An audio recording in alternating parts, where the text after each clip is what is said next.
पाकिस्तान में देखो आप, एक जमाने के फास्ट बॉलर रहे इमरान खान की कुर्सी चली गई। मैंने कहा समय सबका हिसाब लेगा, कुर्सी एक दिन सबकी जानी है, भले ही वो कितनी भी तेज फेंकता हो। डीजल पेट्रोल हमारे हाथ में नहीं है, रुपया अंतरराष्ट्रीय कारणों से गिर रहा है, महंगाई बेरोजगारी के लिए कांग्रेस जिम्मेदार है, बाकी सारी समस्याएं नेहरू छोड़ गए। फिर भी कोई दिक्कत हो तो पाकिस्तान चले जाओ। मणिपुर जल रहा है और संसद में बात ईस्ट इंडिया कंपनी की हो रही है। प्रजा काम की बात पूछती, राजा मन की बात करने लगता। राजा को यह एहसास जरूर था कि तमाशेबाजी की अपनी खूबी है तो खामी भी है। खूबी यह है कि तमाशा दिखाने से प्रजा मूल मुद्दा भूल जाती है, और खामी यह है कि हर बार नया दिखाना पड़ता है। वाह वाह वाह वाह वाह। ऐसा कोई तमाशा नहीं है जो मोदी जी ने रिपीट किया हो। अभी तेज नारायण बेचैन कह रहे थे, बोले यार ऐसा कौन सा तमाशा बाकी रह गया जो उन्होंने नहीं किया। मैंने कहा सिर्फ एक बचा है, ऐसे जूते नहीं पहने जिनमें लाइट जलती हो और वो चू चू बोलते हो।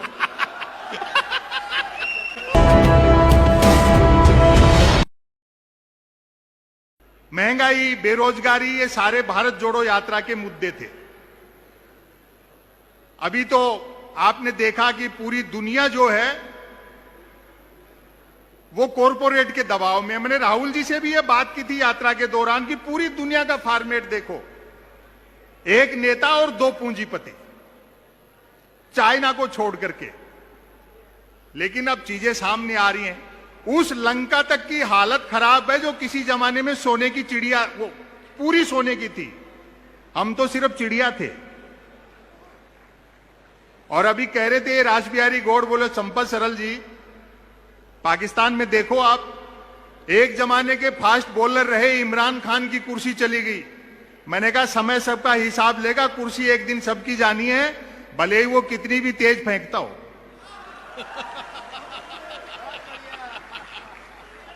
तो ऐसे दौर में मैं एक रचना आपको सुनाता हूं, दो लघु कथाएं सुना देता हूं, सुनिए।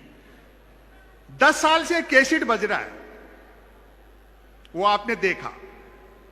डीजल पेट्रोल हमारे हाथ में नहीं है, रुपया अंतरराष्ट्रीय कारणों से गिर रहा है, महंगाई बेरोजगारी के लिए कांग्रेस जिम्मेदार है, बाकी सारी समस्याएं नेहरू छोड़ गए। फिर भी कोई दिक्कत हो तो पाकिस्तान चले जाओ। वो दरअसल आपको होमवर्क देना चाहते हैं, तो होमवर्क में मत फंसा करो। देश की वर्तमान परिस्थितियां आप देखिए, मणिपुर जल रहा है और संसद में बात ईस्ट इंडिया कंपनी की हो रही है, कुतर्क किए जाते हैं। धर्मवीर भारती का एक नाटक था अंधा युग, उसमें एक सीन है, वो सुना करके मैं दो लघु कथाएं, एक छोटी रचना आपको सुनाऊंगा। युद्ध का अंतिम दिन है, 18वां दिन, दोपहर बाद का समय। धृतराष्ट्र और गांधारी महल में बैठे हैं और संजय का इंतजार कर रहे हैं कि वो आए तो सूचना मिले, खबर मिले कि दुर्योधन मारा गया या जीवित है। दो प्रहरी बाहर पहरा दे रहे हैं। एक प्रहरी का सवाल और दूसरे का जवाब देखना आपकी तालियां उठनी चाहिए। अचानक सन्नाटा होता है और अंधकार गिरता है, तो एक प्रहरी ने दूसरे से पूछा, जरा देखना तो ये अंधकार कैसे बढ़ रहा है, जरा देखना तो दूसरा प्रहरी बोला, अंधे राजा की प्रजा कहां तक देखे। हाय हाय, भाई वाह वाह वाह वाह वाह। तो जैसा राजा है वैसी प्रजा होगी, लेकिन इन चुनौतियों का मुकाबला हमको करना है और हम कर लेंगे, हो जाएगा। दो लघु कथाएं सुनिए।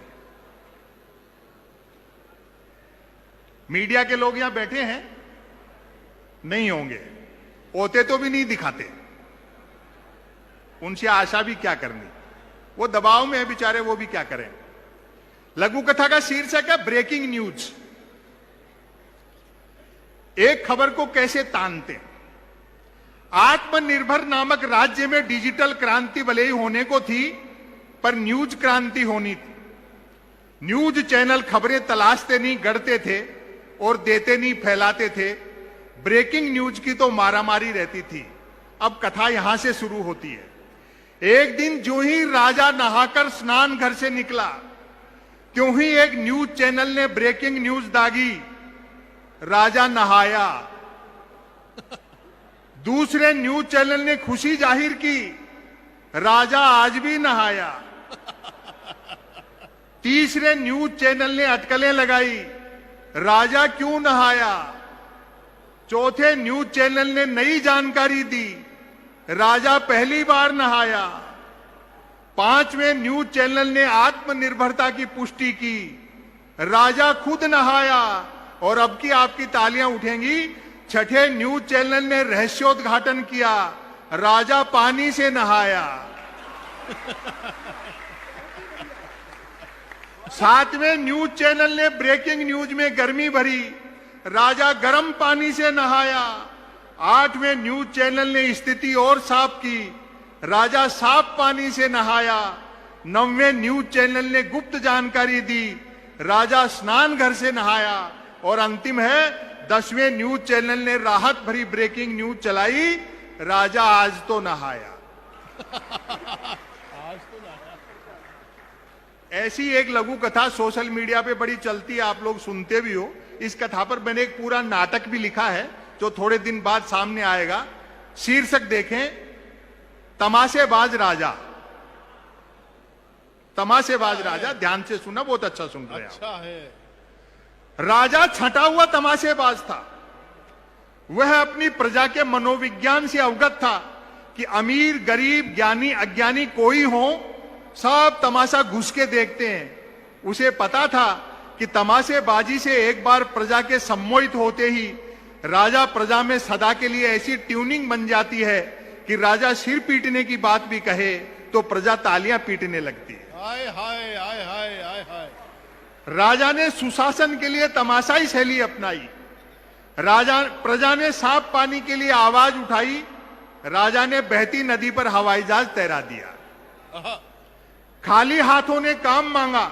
राजा अपने हाथ पीछे बांध रस्सी से लटकी जलेबियां खाने को उछलने लगा। बस्ती में आग लग गई। राजा ने आग लगे गोल चक्कर में से आर पार कूदना शुरू कर दिया। प्रजा ने मुद्रास्फीति और मुद्रा अवमूल्यन की ओर ध्यान देने को कहा। राजा गुफा में मुद्रा ध्यान की मुद्रा बनाकर बैठ गया। नागरिक बोले यातायात के साधन मुहैया कराओ। राजा मौत के कुएं में मोटरसाइकिल चलाने लगा। जनता ने स्कूल और अस्पताल के लिए आंदोलन किया। राजा ने पड़ोसी राज्य के आक्रमण का डर दिखाकर खाली बोतल में रख रख कर रॉकेट छोड़ने शुरू कर दिए। प्रजा काम की बात पूछती, राजा मन की बात करने लगता। हाय हाय। और अंतिम देखना, आपने इस चीज नोट भी की होगी, देखे जो हो तमाम तमाशेबाजी के बावजूद राजा को यह एहसास जरूर था कि तमाशेबाजी की अपनी खूबी है तो खामी भी है। खूबी यह है कि तमाशा दिखाने से प्रजा मूल मुद्दा भूल जाती है और खामी यह है कि हर बार नया दिखाना पड़ता है।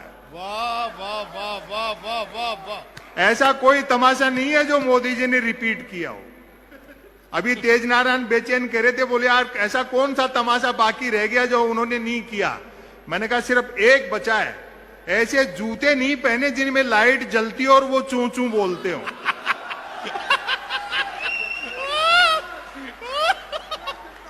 बाकी सब कुछ कर चुके, लेकिन अब थकान चेहरे पे दिखने लगी है। गांधी के ऊपर आप लोगों ने स्पीच सुना। गांधी ने इस देश को निर्भीक बनाया। जैसे राहुल गांधी जी कहते हैं, डरो मत। यही एक चीज है, डरना किस बात का।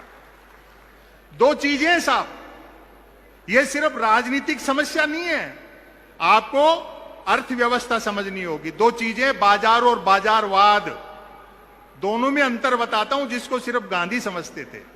बाजार का मतलब है जरूरत के हिसाब से चीजें बनाना, और बाजारवाद का मतलब है चीजें बना करके जरूरत पैदा करना। तो जो गैर जरूरी खरीदारी है वो बंद कर दो, तो अपने आप इन पूंजीपतियों की हवा टाइट हो जाएगी और सब चीजें धीरे धीरे ठीक होना शुरू हो जाएंगी। गांधी की यही फिलॉसफी है। एक रचना मैं आपको सुना देता हूं, समय की अपनी सीमाएं हैं, बाकी लगूंगा। राष्ट्रवाद और देशभक्ति में अंतर होता है साहब, आप लोग समझते नहीं हो। राष्ट्रवाद और देशभक्ति का अंतर बताता हूं। देशभक्ति भीतर से पैदा होती है, राष्ट्रवाद ऊपर से थोपा जाता है। इस बात को भली प्रकार समझना चाहिए। जो राष्ट्रवाद की बातें करते हैं उनको देशभक्ति समझाओ।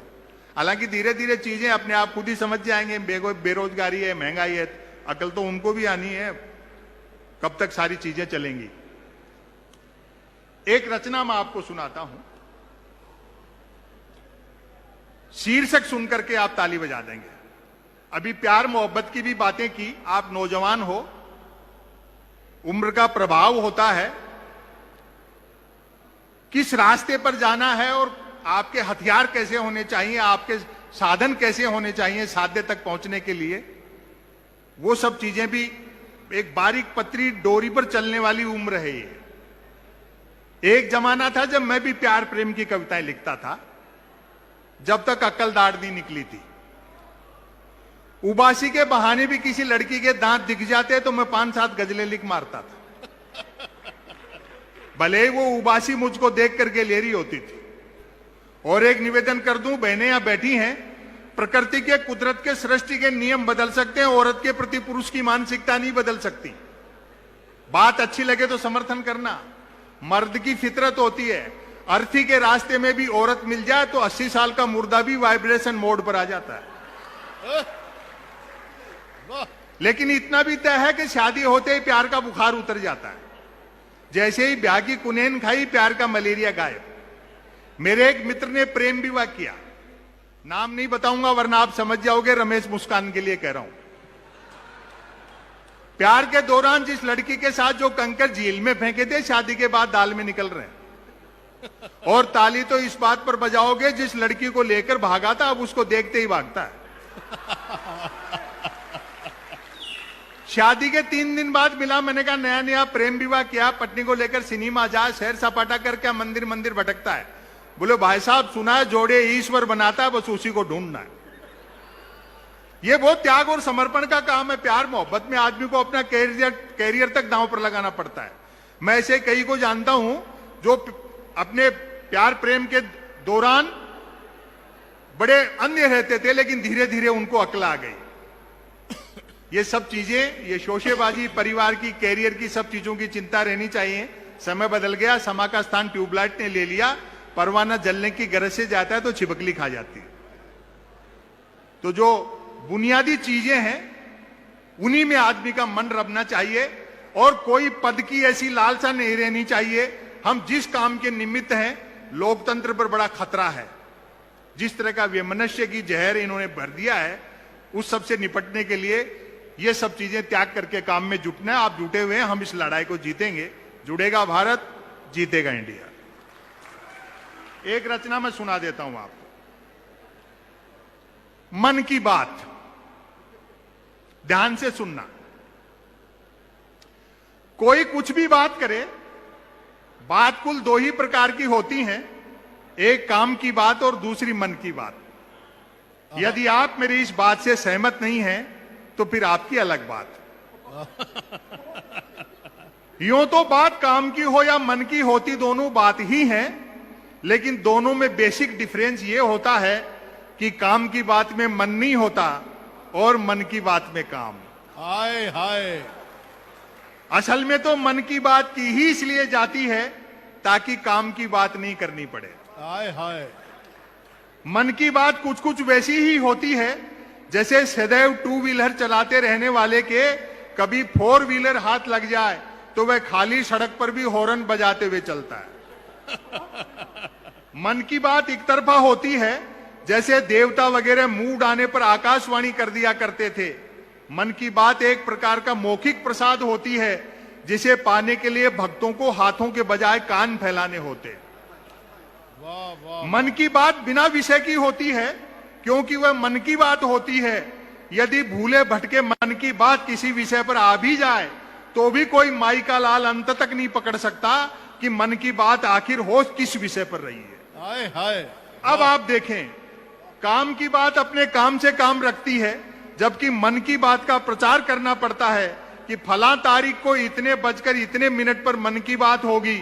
पता लगते ही मन की बात को ही काम की बात मानने वाले उछल पड़ते हैं कि वाह मजा आ गया, फला तारीख को इतने बजकर इतने मिनट पर काम की बात होगी।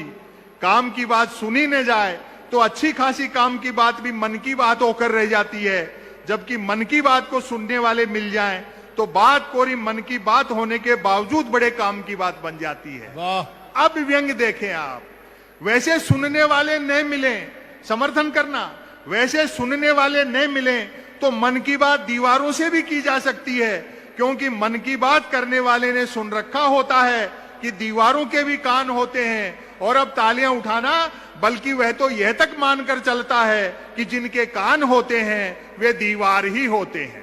वाह वाह वाह वाह, बहुत मोहब्बत दी आपने। मन की बात अक्सर शुरू यहां से होती है, भाइयों और बहनों। बस इतना सुनते ही मन की बात के मुरीद भाई बहन सांस रोककर मन की बात ऐसे सुनने लगते हैं मानो सुनने के लिए जिंदगी में अब सिर्फ यही काम की बात बची है। काम की बात करने से बचने की एकमात्र तरकीब है कि तुरंत मन की बात शुरू कर दी जाए। यह अलग बात है कि लगातार मन की बात करते रहने वाले से फिर लोग उम्मीद भी नहीं रखते कि वह जिंदगी में कभी कोई काम की बात भी करेगा। वाह, मन की बात अक्सर ज्ञान सिखाने जैसी होती है। जैसे हम छोटी क्लास में छोटी छोटी बिना मात्राओं की अक्सर सीखते हैं, समापन है इसका। मन की बात अक्सर ज्ञान सिखाने जैसी होती है। जैसे रतन नल पर चल, रतन झटपट चल, रतन झटपट नल पर चल। ऐसी मजेदार मन की बात का नतीजा भी मजेदार निकलता है। सुनने वाले प्रेरित हो, खुद को रतन मानकर उठते हैं, मटका बाल्टी उठाते हैं और न सिर्फ नल की ओर चलते हैं बल्कि नल की ओर झटपट चलते हैं। वहां पहुंचकर माथा पीटते हैं कि हाय, समर्थन करना तालियों से। वहां पहुंचकर माथा पीटते हैं कि हाय, नल से तो पानी नहीं हवा निकल रही है, अर्थात नल तो खुद कमबख्त मन की बात कर रहा है। वाह वाह वाह वाह, श्रोताओं के इस रिएक्शन से प्रभावित होकर मन की बात करने वाला तुरंत अपनी अगली मन की बात शुरू कर डालता है। रतन घर पर चल, रतन झटपट चल, रतन झटपट घर पर चल। मन की बात करने वाला अनजाने में भी काम की बात नहीं करता। वह जानता है कि काम की बात करने से सब काम में लग जाएंगे, तो फिर मन की बात कौन सुनेगा। वाह वाह वाह, आपने बड़ी मोहब्बत दी और तमाम कवियों को सुना। मेरे निवेदन पर आदरणीय श्रीनिवास बीवी ने यह कार्यक्रम रखा था। थोड़ी साउंड की, इको की सिस्टम में थोड़ा सा लगा कवियों को कि बात कम पहुंच रही है, लेकिन आप लोगों तक बहुत अच्छी पहुंच रही है। खचाखच बरेश पांडाल में जिस मन से आपने कवियों और शायरों को सुना, नेहा सिंह राठौड़ को सुना और आगे भी जिन कलाकारों को सुनेंगे, मैं चाहता हूं सबके लिए एक बार जोरदार तालियां बजा दें। और अंत में मैं यही कहूंगा कि सच्चा है अपना प्यार तो फिर क्या इस जहां का डर, गुलबन के गुलिस्ताने फिर से खिलेंगे हम, और अब की बिछुड़ रहे हैं तो रंज मत करो, अगली बहार आई तो फिर से मिलेंगे हम। बहुत बहुत धन्यवाद।